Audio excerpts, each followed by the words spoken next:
안녕하세요. 찰리브라입니다. 주말 정도 되면 시총 상위에 있는 코인들이 오르지 않을까라고 한편으로 이제 추측을 했는데, 뭐 추측대로 뭐 흘러가긴 해요. 지금 현재 이제 상황을 보시면. 그래서 전체적인 코인 시장에 훈풍이 도니까 여러분들도 아마 한편으로 되게 행복하실 거예요. 행복하신데 중요한 건 이번 주에 FOMC 회의가 있죠. FOMC 회의가 과연 우리 금융시장에, 가상자산 시장부터 주식시장에 어떤 영향을 미칠지 예의주시해서 그 이벤트를 똑바로 이제 쳐다봐야 할 시즌이 다가오고 있습니다. 자, 이제 며칠 남지 않았어요. 자, 어쨌건 전체가 다 오르니까 행복감에 도취돼가지고 우리는 막 이렇게 환호에 차가지고 막 그러고 있을 텐데, 여러분들 아마 아시겠지만 전체가 다 이렇게 오를 때는, 특히나 이제 진한 녹색이 전체가 다 돌 때는 한편으로는 경계를 해야 되거든요. 한편으로는. 그래서 제 얘기를 듣고 전량을 다 매도해야 된다, 100% 매도해야 된다, 이런 걸 말씀드리는 게 아니에요. 그러니까 혹간에는 어떤 분들 같은 분들 보면 100% 매수하고 100% 매도하고 이러신 분들도 있어요. 근데 그거는 좀 제가 보기에는 좀 그릇된 것 같고, 뭐 30%, 20%뭐 이런 식으로 해야죠. 예를 들어서 내가 투자한 전체 코인 중에는. 그래서 어쨌건 그 각자의 이제 판단으로 내리셔야 되고, 특히 NFT 메타는 지속적으로 엄청난 상승이 있었기 때문에 조정 장세도 이제 감안을 하셔야 되지 않을까라는 생각을 합니다. 자, 일부 특정 코인들 빼고는. 그리고 여기 보시면 바이낸스하고 OKEX, 비맥은 마이너스 쪽으로, 전체 볼륨량에서 마이너스 쪽으로 좀 강하게 들어가고 있고, 오히려 업비트하고 빗썸 같은 경우는 강한 녹색이거든요. 그래서 지금 같은 경우는 한국 위주의 지금 시장이 재편돼가지고 볼륨량을 좀 선도해서 이끌어가고 있는 게 아닐까라고 생각합니다. 업비트는 19%가 상승했어요. 볼륨량이. 자, 뭐 전체 파이를 봤을 때 바이낸스하고 상대도 안 되긴 하지만, 자, 지금 시장 상황을 말씀드리고, 누가 이 차트를 올렸는데 2017년 정고점을 뚫어버렸다. 알트코인. 그러니까 토탈캡 마켓에서 토탈캡 2를 얘기하는 거거든요. 여기 보면 포물선이 딱 컵이 그려져 있고, 이걸 저항선을 뚫어버렸기 때문에 알트코인이 지속적으로 2021년에 커다란 상승이 있을 만한 가능성이 있다라고 누가 언급을 하더라고요. 근데 여러분들 아마 아시겠지만 비트코인은 한 이 정도 가 있는 거예요. 지금 보면 2.5배를 넘어버렸어요, 이미. 정고라고 봤을 때 정고를 넘어서 벌써 한 배 반을 넘어버린 상황이에요. 비트코인 같은 그러니까. 그리고 이더리움은 아직까지 조금 더 이제 상승해야 어느 정도까지 올라가는 거고, 전체적인 알트코인들도 요 정도까지 올라가야 되거든요. 그래서 향후 지켜보시면서 긍정회로, 희망회로를 돌리시면서 잘 버텨보시라. 그리고 희망회로라는 어떤 그런 의미에 사실은 두 가지, 그러니까 장점도 있고 단점도 있거든요. 그러니까 단기적인 측면에서 희망회로를 분석 없이 돌리면 조금만 시세가 하락을 해도 그 희망회로가 어떻게 보면 그냥 깨져버려요. 근데 이 희망회로라는 게 강력한 자기 확신의 분석력이 있는 사람들은, 자, 가만히 보세요. 어떤 특정 코인이 언제까지, 2025년까지 얼마만큼 가겠다. 그러면 그거에 관한 확신이 강력한 사람들은 지난 비트코인이, 뭐 저 같은 경우는 몇십만 원부터 지금까지 올 때까지 그런 어떤 강력한 희망회로가 과거 3년 동안의 하락장에서 저를 버티게 한 원동력이 된 거거든요. 근데 그런 어떤 비전이나 포텐셜에 관해서 분석력이 없는 사람들은 내가 투자를 했는데 반토막이 나 있으면 흔들릴 수밖에 없어요. 거기다 대고 제가 아무리 떠들어봐야 아무 소용이 없어요.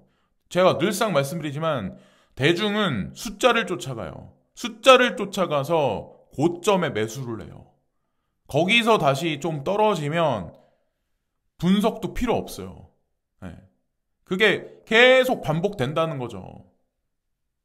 이 시장이 어떻게 흘러갈 거라는 거를 미리 예지를 내서 엄청나게 오래 전 시점에 2016년, 2015년에 코인 투자를 하셨던가, 아니면 지금 코인 투자 하시는 분들도 확고한 신념을 바탕으로 한 분석을 뒷받칠 만한 공부량이 토대가 되든가. 근데 이도저도 아니면 결국에는 상승 시점에 막 이렇게 막 좋다 막 이러다가 조금만 패닉해서 계좌가 반동갈이 나면 다 의미가 없다는 거죠. 제가 여러 개의 톡방을 보고 여러 개의 뭐 텔레그램 방을 보면서 항상 누차 느끼는 거지만 어쩔 수가 없어요. 그거는 누가 어떻게 해줄 수 있는 게 아니에요.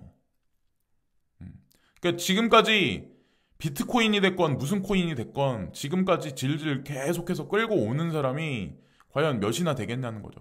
중도에 헐값에 팔아버린 사람이 아마 대부분일 거예요. 제가 이제 느끼기에는. 그러니까 미리 말씀을 드리는 거예요. 알트코인 시장이 온다라고 하더라도 거기서 이득을 볼 수 있는 사람은 많이 없어요. 특히나 5년, 10년을 보고 코인 시장을 보면 과거 10년 동안 비트코인 가격대 그 차트를 보시면 아마 제가 말씀드리는 게 뭔지를 아마 이해를 하실 거예요. 뚱딴지 같은 소리를 하냐 이렇게 말씀하실 분 있겠지만 WRX가 와지어 X가 좀 어느 정도 상승세가 지금 뭐 있는데 여기 보시면 바이낸스도 추종을 하죠. 제가 그랬죠. 코인이라는 거는 당장의 시세가 뭐 올라간다 안 올라간다 근데 그게 중요한 게 아니라 아주 시총이 작은 규모 사람들이 관심이 없는 코인이라도 누가 미리 침을 발라놨냐 그게 중요하다고 제가 말씀드렸죠. 아무리 지금 안 가는 코인이라도 어떤 기업에서 투자를 했냐 누가 지분을 많이 가지고 있냐 그러면 그 사람들이 관련돼 있는 코인들은 중장기적으로 거대 상승이 있을 만한 가능성이 있다. 바이낸스가 창펑자오가 침을 발라놨다. 와지어 X에. 그러면 얘기 다 한 거다. 라고 제가 0.25에서 0.27 사이에서 제가 말씀드렸어요. 이거 와지오 X에 관해서.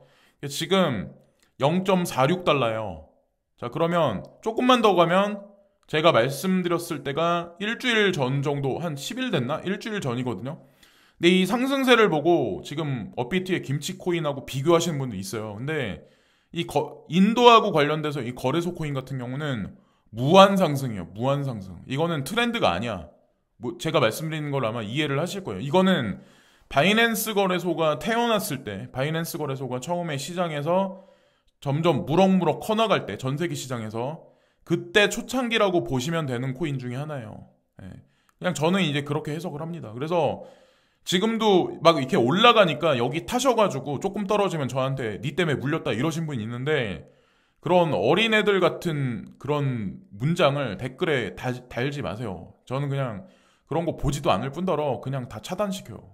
그리고 대충 지금 현재 생활에 어떻게 생활하시고 어떻게 사색하는 분인지도 뻔히 대충 알아요. 저는 이제 댓글 다시는 분들 보면 한 문장에 그 사람의 학력이든 그 사람의 지금 현재 재산 수준이든 다 보여요. 솔직히 말씀드리면 나이대도 그렇고 사실 이렇게 말하면 뭐한데 사실 그렇거든요. 저도 이제 나이가 40대 중반이잖아요. 그러니까 어느 정도 이제 대충 사람들 보면 이 사람이 여유가 있구나 없구나를 알아요. 그 여유라는 단어에 되게 여러 가지 사실 의미가 있어요. 여유라는 의미는 돈이 얼마만큼 있다라는 것도 있지만 세상적으로 어느 정도 마음적으로 여유가 있구나 이 사람이.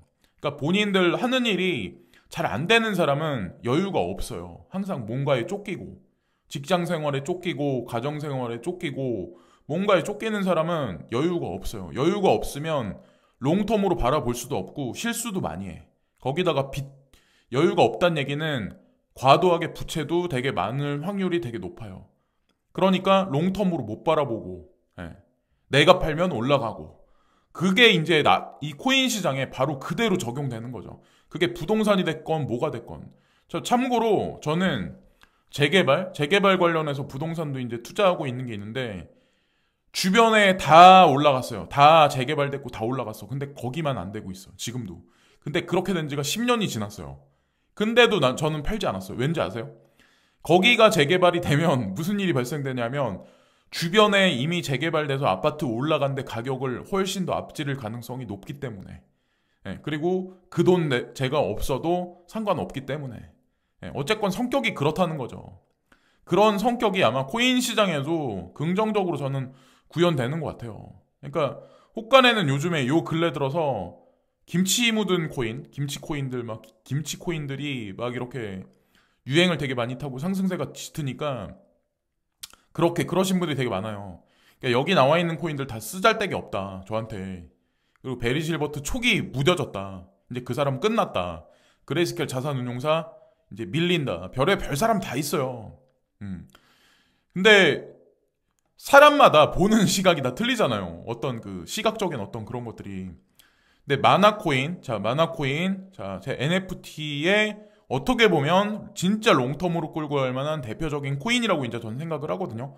포텐셜적으로 봤을 때 그 어떤 코인들보다 엄청난 잠재성이 있는 코인이라고 저는 이제 생각을 해요. 특히나. 근데 제가 말씀드렸을 때가 100원이었는데 제가 지금 아마 지펙을 넘었을 텐데 지폐를 터치하고 지금 조정이 들어갔나 모르겠는데 지금까지 끌고 가는 사람 아마 없을걸요? 다 중간에 아마 몇백 원에서 팔았을걸요? 몇몇 백원은? 근데 지금까지 들고 있으신 분은 끝까지 밀어붙이세요. 10,000원이 갈 때까지 밀어붙이세요. 자, 파일코인 아직 시작 안 했어요. 파일코인 상승 진짜 아직 시작 안 했고 네오코인도 양회도 끝나고 자, 엔드파이낸셜 IPO도 끝나고 자, 네오가 네오 그 3.0 테스트 넷이 구현되고 네오 3.0 메인넷이 들어갈 때까지 아직까지 개발자들은 아무 소스를 던지지 않아요. 참고로 중요한 건 세력들은 개인들이 중간에 패대기 치건 힘들어하건 상관 안 해요. 절대로 본인들이 가지고 있는 어떤 그 비기를 절대로 사람 대중들한테 공개 안 해요. 항상 누누이 말씀드리지만 가격이 올라간 이후에 공개를 보통 하죠. 많이 사람들 매기려고. 자, 비트코인 엄청나게 상승을 했어요. 이 포트 중에는 캐시 상승 안 했어요. 이더리움 지금 욕을 잔뜩 먹고 있었어요. 얼마 전까지만 해도 지금 EIP 1559에 관한 하드포크에 관한 그게 아직까지 정립이 안 돼 있어요. 이 EIP 1559에 관해서 막 이런저런 얘기가 뉴스가 오늘 틀리고 내일 틀려. 뭐 개발자가 합의를 했네. 내일은 개발자가 반대를 하네. 자, 이럴 때가 사실은 매수 시점이었어요. 예, 매수 시점 지났어요. 자, 이더리움 클래식 3번 해킹당했어요. 욕 겁나게 먹었어요. 그죠? 저도 욕 겁나게 먹고 있어요. 지금도. 이거 왜 가지고 있냐. 근데 이거 하나만 투자하면 제가 그랬잖아요. 이거 여기서 승률을 못 본다. 다 가지고 있어야 된다니까요. 다, 전체 다. 예. 전 다 가지고 있어요. 여기 있는 거. 호라이젠도 마찬가지예요. 호라이젠은 개인이 소액 투자자가 장투로 끌고 가기에 되게 힘든 코인이에요. 이거는. 제가 예전에도 말씀드렸다시피 엄청나게 힘든 코인이에요. 근데 랠리를 타면 급등도 빨리빨리 하고 폭락도 빨리빨리 하는 코인이에요. 이 코인 같은 경우는. 진짜 여기 나와 있는 코인들 중에는. 그러니까 과거 차트를 보시면 아마 아실 거예요. 그래서 소액 투자자나 개인 투자자는, 아니, 그러니까 개인 투자자라고 말하면 좀 그렇구나. 소액 투자자나 이 어떤 이 코인에 관해서 분석력이 떨어지시는 분들은 그냥 투자 안 하는 게 나아요. 차라리 그냥 비트코인을 많이 올랐다고 하더라도 그냥 일주일마다 적립식으로 그냥 사셔라. 차라리. 예. 그게 더 아마 정신건강에 해로울 수 있는 코인 중에 대표라고 보시면 돼요. 라이트코인도 지금 안 가고 있죠. 예. 한간에는 다른 코인들보다 빨리 가니까 사람들이 막 그러다가 안 가니까 또 언급이 없대. 또 사람들은. 근데 그럴 때가 사람들이 욕을 하고 언급이 없을 때가 사실 야금야금 매집을 했었어야 되는 시즌이었다는 거죠. 스텔라 루멘도 지금 죽어있고 지캐시는 제가 보니까 빗썸에서 상장 폐지 당했던데 보니까. 그래서 아마 국내 분들은 되게 익명성 코인에 관해서 되게 안 좋은 시선을 보일 텐데 규제안이 나오면 어떻게 될지 그게 아마 핵심 포인트라고 이제 전 생각을 합니다. 자, 이거 제가 가지고 있는 코인들에서 이제 말씀드리는 거고 그레이스켈 자산운용사가 또 여기 오늘 새벽에 또 이런 얘기를 하네요. 여기 또 나와 있죠. 뭐 디지털 커런시 그룹에 관해서 지금 나타나는 뭐 여러 가지 어떤 뭐 GDLC에 관해서 뭐 투자를 해야 된다 뭐 이런 식으로 지금 립을 하는 건데 비트코인, 이더리움, 비트코인 캐시, 라이트코인 여기 참고로 XRP가 있다가 빠져 있는데 제가 알기로는 GDLC가 총액이 500밀리언이 넘어요. 500밀리언이 넘는다고요.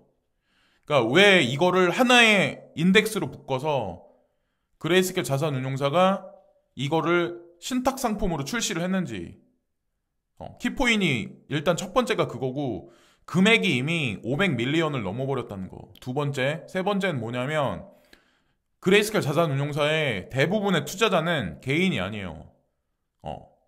기관 투자가들이에요. 기관 투자가들이 90% 이상 되는 사람들이 여기다 돈을 맡기고 운영해달라고 돈을 맡기는 거예요. 자, 그 사람들이 머리에 총 맞았을까요? 자, 어쨌건 그게 중요하다는 거죠. 왜 여기 보면 GDLC에 요 코인들이 들어가 있나. 사실 그것도 핵심 키포인트예요. 그리고 XRP 투자하고 계시는 분들이 아마 되게 답답하실 거예요. 플레이어 네트워크, 그러니까 스파크 토큰도 아직까지 지급도 안 돼 있고, 제가 아는 걸로는 6월 달에 지급해 준다라고 알고 있거든요. 근데 이 스파크 토큰이 거래가 되는 게 액수가 있는데, 제가 좀 이따 이제 다시 한번 말씀드릴 건데, 차곡차곡 스텝 바이 스텝으로 진행되고 있는 것 같아요. 여기 보시면 코스톤 1 테스트넷의 작별을 구한다. 엄청난 부하와 1메가 이상의 블록으로 1년 이상 원활하게 작동했다. 코스톤 2는 향후 2주 내에 생산에 들어갈 예정이며 큰 계획이 있다라고 여기 발표가 돼 있어요. 그래서 이거를 스냅샷 받아가지고 코인을 한 개씩 받으신 분들 같은 경우는 뭐 기대를 하시면서 이제 기다리시면 되고, 현재 스파크 토큰의 거래 가격은 글로벌하게 인터내셔널로 평균가로 따지면 0.30센트예요. 0.30센트고 비트루에서는 0.85센트예요. 그러니까 거의 1,000원 가까이 되는 거죠. 0.85달러니까. 0.85달러니까. 그래서 뭐 예를 들어서 폴로니엑스에서는 제가 보니까는 0.20인가 그랬거든요. 0.20달러였거든요. 그래서 어떤 가격으로 책정돼서 향후에 이제 6월 달에 거래소에 이 코인이 지급이 되면 어떻게 될지 모르겠지만, 어쨌건 실제로 만약에 이게 지폐 정도 되면은 나쁘지 않죠. 그렇게 생각을 합니다. 그리고 비트코인 가격이 6개월 전에는 10,000달러였다. 자, 그리고 3개월 전에는 18,000달러였다. 그리고 한 달 전에는 44,700달러, 그리고 일주일 전에 51,000달러, 그리고 지금이 60,000달러였다. 자, 이 얘기가 여기 나와요. 제가 말씀드리고 싶은 거는 뭐 알트코인에 관한 거 전반적인 뭐 시총 상위에 있는 코인들, 뭐 NFT, 메타 뭐 전반 다 말씀을 드리는데, 내가 진짜 이 코인에 관해서 뭐 신경 쓰기 싫다 이러신 분은 그냥 일주일에 한 번씩 그냥 적립을 하세요. 비트코인 매수를 하세요. 참고로 제가 그냥 욕하려고 하는 게 아니라 제 친구한테 제가 추천했을 때가 75만 원이었거든요. 75만 원에 제가 추천을 했었어요. 근데 그 친구가 5천만 원이 됐을 때 샀다고 그랬잖아요. 근데 그 친구가 딱 그러더라고요. 5,700만 원 됐을 때 저한테 물어보더라고요. 이거 팔아버린다고. 팔겠다고. 제가 그래서 팔겠다고 할 때마다 그냥 홀딩하라고, 그냥 좀 떨어지더라도 그냥 홀딩하라고, 지속적으로 그냥 5억이 갈 때까지 그냥 홀딩하라고 그 친구한테는 그렇게 계속 얘기를 했거든요. 근데 어떻게 될지는 모르겠어요. 그건 뭐 마지막 판단은 본인이 하는 거죠. 다 성격적인 그런 게 있기 때문에. 제가 누누이 말씀드리지만 저는 성격이 다른 사람이 봤을 때 아둔하게 느껴질 정도로 직진성이 되게 강한 사람이에요. 한번 누구한테 마음을 주고 한번 누구한테 이렇게 뭐 예를 들어서 여자다 이러면 폭 빠지면 직진하는 스타일이에요. 직진해서 뭐 다 퍼주고 이런 스타일. 그래서 아마도 지금까지 결혼을 못했지 않나. 근데 어쨌건 좀 약간 까다롭긴 한데, 어쨌건 코인 투자도 약간 그런 식의 어떤 그 성격적인 게 있어야 되지 않을까라고 저는 생각을 합니다. 그리고 저스틴 선이 비트토렌트를 언급을 했는데, 자, 이상한 거는 마음에 들어요가 1658개예요. 제가 말씀드리고 싶은 건 이 BTT가 안 올라갈 때, 지금 막 제가 업비트를 봤었을 때는 지금 오픈했는지 모르겠는데, 지금 제가 보니까 다 거래소를 닫아놨던데, 어저께 밤만 해도 30 몇 프로까지 막 상승했던데, 욕하는 사람이 아마 되게 많았을 거예요. 근데 그게 대중이라는 거예요. 그러니까 남들 욕하고 남들 외면할 때 조용히 매수하고 가만히 있으면 되는데, 이 값어치가 있다 없다. 트론도 마찬가지고. 근데 제가 그랬잖아요. 플립사이드 크립토에서 트론이 괜찮은 점수를 받고 있다. 그래서 포텐셜도 분명히 있을 거다라고 말씀드렸잖아요. 그러면 트론하고 같이 움직이는 게 BTT잖아요. 그러니까 당연히 가능성 있는 코인이죠. 세력들도 세력질할 가능성도 있는 코인이고. 근데 가격이 올라가면 이렇게 반응을 한다는 거죠. 이렇게 리트윗이 236개에 마음에 들어요가 1658개. 대중은 언제나 숫자를 쫓아간다. 자, 업비트.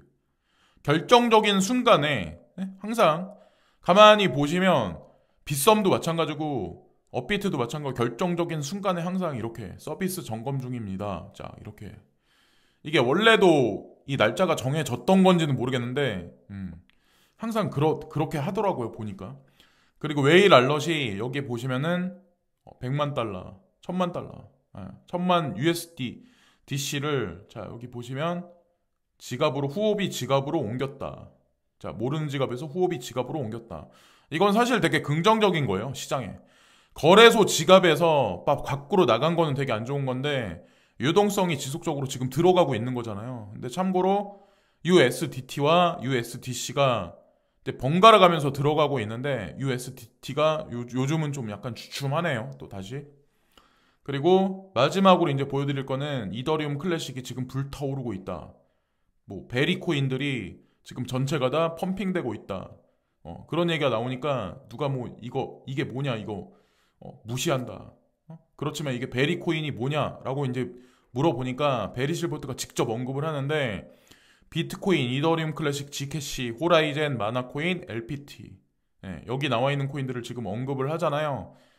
근데 제가 저도 마찬가지로 베리 실버트가 언급을 해서 여기 나와 있는 코인들을 매집을 했던 게 아니라 저 나름대로의 분석을 통해서 코인을 가지고 있었던 건데 베리 실버트가 그걸 포트폴리오에 넣은 거를 제가 발견해서 방송에서 언급을 했었던 거예요. 사실은 호라이젠 같은 경우는 베리 실버트가 그레이스케일 자산운용사에 넣기 전에 발표하기 전부터 저는 투자를 하고 있었어요.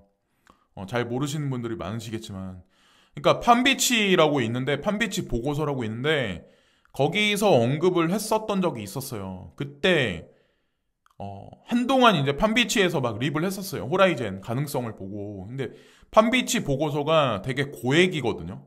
아시는 분은 아시겠지만 그 보고서가 그리고 잘 맞아요. 그 어떤 확률상 봤을 때 그 사람들이 언급을 하면 중장기적으로 롱텀으로 홀딩을 하면 근데 시세가 되게 많이 올랐어요. 근데 한 달인가 두 달, 그러니까 그 보고서가 판비치 보고서가 나오고 나서 이 코인이 조금 오르다가 어느 순간 뭐 한 달, 세 달인가 지나서 판비치 보고서에서 그러더라고요. 호라이젠은 본인들 그 포트폴리오에서 빼겠다라는 그런 얘기를 했었어요. 근데 개발진의 어떤 그 진척도 때문에 그런 건지 모르겠는데 그러고 나서 체인링크를 걷다 집어 넣었었거든요. 근데 체인링크 엄청나게 상승했잖아요. 근데 어쨌건 그때는 그랬었다는 거죠. 그래서 체인링크한테 벌어지는 일이 호라이젠한테 벌어질 확률이 저는 지금 시점에 이제 앞으로 향후 도래할 때 퍼센테이지로 봤을 때 되게 높다라고 생각하고 있는 코인 중에 또 하나라고 생각을 합니다. 어쨌건 이거는 그냥 개인적인 걸 말씀드리는 거예요.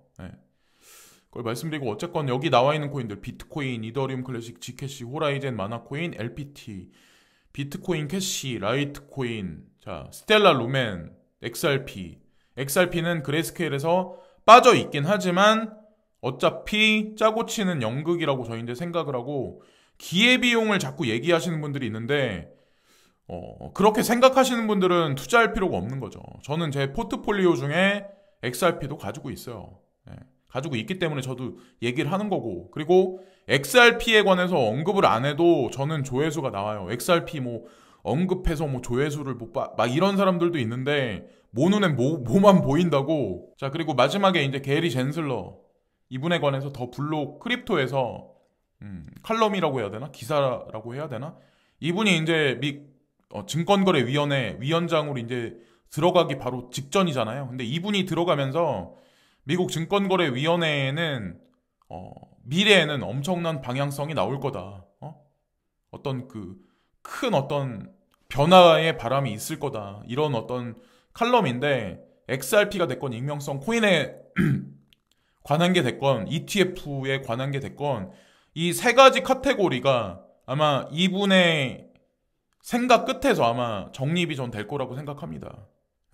이 세 개 비트코인 ETF에 관한 거 그리고 XRP에 관한 거 그리고 익명성 코인에 관한 거 이 세 가지 그것에 따라서 제가 말씀드린 이 세 가지 코인들이 이 세 가지 메타가 크게 아마 출렁출렁 거릴 확률이 높다라고 생각을 합니다. 물론 뭐 긍정적이게 결론이 나긴 하겠지만 그래서 오늘은 개인적인 얘기와 뭐 여러 가지 것들을 그냥 제 개인적인 그런 것하고 말씀을 드렸는데, 마음의 안도를 가지시려면 아마 상승이 지속적으로 있고 조정이 오면 안 되죠. 그죠? 근데 이 가상자산 시장이 그렇게 호락호락하진 않아요. 계속 오랫동안 계셨던 분들은 아마 아시겠지만, 지금까지 찰리 브라운이었고, 이따가는 뭐 뉴스를 제가 찾아보고 괜찮은 게 있으면 영상을 하나 더 만들어서 말씀을 또 한번 드려보겠습니다.